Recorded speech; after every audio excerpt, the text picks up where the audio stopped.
I'm Anastasia Chatzka, a fashion designer with over 20 years of experience and a sewing educator. And I'm really excited you're here to share another sewing adventure with me today.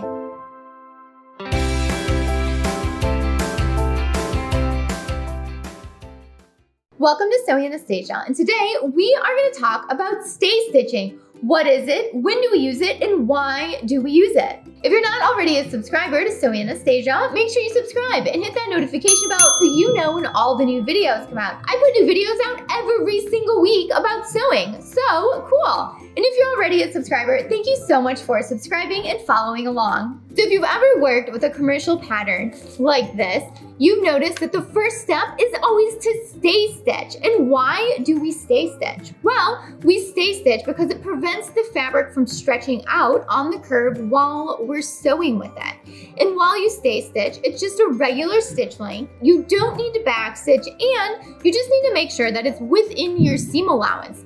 So I've cut out the pants for this pattern right here. So cute, right? Rosie the Riveter inspired. And I'm gonna show you how to stay stitch.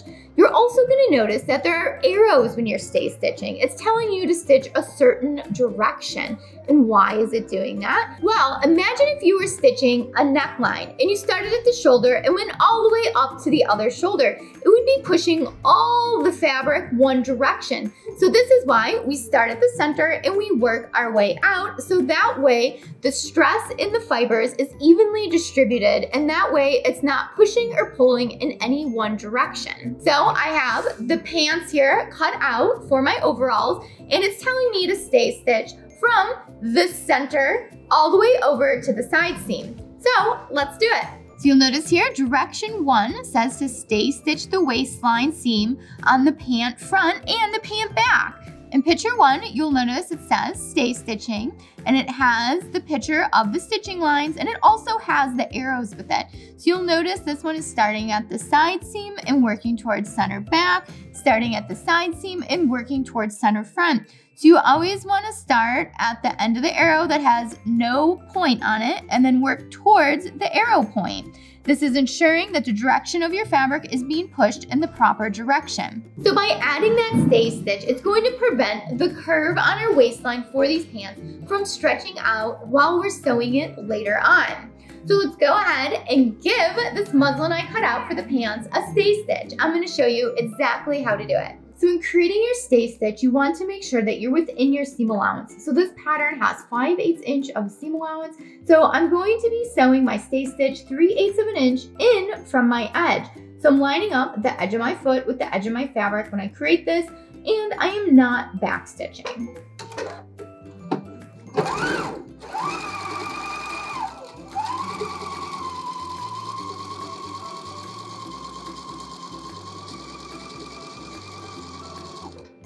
And when we get to the end, you also don't need to back stitch. You can just cut. Now I'm gonna do the other side. So remember, no back stitch, which feels really funny because we're so used to back stitching. And just keep your stitch within your seam allowance.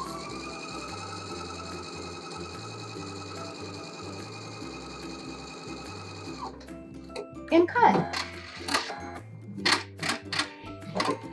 We have completed our stay stitching. So easy. Again, we are just stitching through one piece of fabric at a time, and there's no back stitch. It's a regular stitch length, and we are just sewing within our seam allowance. And this is preventing our fabric from stretching out while we're sewing it later on. Now, do you have to put the stay stitch in? You don't have to. You could probably get away with not doing it as long as all your notches are lining up. But when do you really want to make sure you're using a stay stitch? I always use one when I'm working with really delicate fabrics, silk chiffon, silk charmeuse, really light cottons, because those fabrics are really going to stretch out while you're working with them, especially around necklines and armholes. And you don't want to end up with a wobbly, bent out of shape neckline or armhole. It's going to look really funky. So I'm going to demo here what's going to happen if we cut a circular shape into this piece of flannel and we stretch it. You're gonna notice that it's gonna get real wobbly. So let's try it. So I'm gonna cut a neckline in this scrap piece of fabric here.